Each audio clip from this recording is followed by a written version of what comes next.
పడుకో ఉన్న పులిని లేపి తన్నించుకోవడం అంటే ఇదేనేమో. నేను ఈరోజు నిద్రపోతూ ఉన్నాను. మా హస్బెండ్ వచ్చి నా స్టేటస్ చూసావా అన్నారు. చూసిన తర్వాత అవునా నిజమా అన్నాను. కాకపోతే 3 టికెట్లు ఉన్నాయి ఏంటి అంటే నువ్వు రావట్లేదు అన్నారు. నేనే పాపం చేశానండి. ప్రతిరోజు 5 గంటలకు లేసేదాన్ని. లీవ్ రోజు 8 గంటలకు లేసానన్నా. మా ఆయన అదేం లేదులే నువ్వే కదా ఫీవరిష్గా ఉంది అన్నావు అన్నారు. ఇప్పుడేమీ లేదు చూమ్మంతర్ అన్నాను. మా అమ్మ కూడా నీలాగే చేస్తుంది అన్నారు మా ఆయన.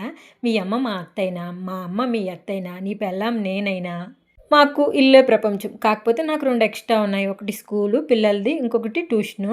ఆయన అమ్మ తల్లి పురండాల పుండరి నీకు కూడా టికెట్లు బుక్ చేశాను. పాపకు లేదంతే అన్నారు. ఇప్పటికే సోదెక్కువైపోయింది. సినిమా ఎలా ఉందో చెప్పక్క అంటారా? మా ఆయన అయితేనండి ఎన్టీఆర్‌కి పెద్ద ఇసనకర్ర, table fan, ceiling fan, cooler, AC ఒక్క మాటలో చెప్పాలంటే పెద్ద ఫ్యాన్ అండి. అలాంటి మా ఆయన మాటల్లోనే వినిపిస్తాను చూడండి. మా ఆయనకి కూసింతే సిగ్గెక్కువండి. అందుకే ఆయన చెప్పలేకపోతున్నాడు. ఆయన మాటగా నేను చెప్తున్నాను. ఆగస్టు 15th రోజు మన ఇండియన్ మూవీ ఒక హాలీవుడ్ రేంజ్‌లో ఉంది. మూవీ మొత్తం ఆర్మీ గురించి, అలాగే ఇండియా గురించి అనమాట. సూపర్‌గా ఉంది మూవీ. మీరైతే మిస్ అవ్వద్దండి. ఒకసారి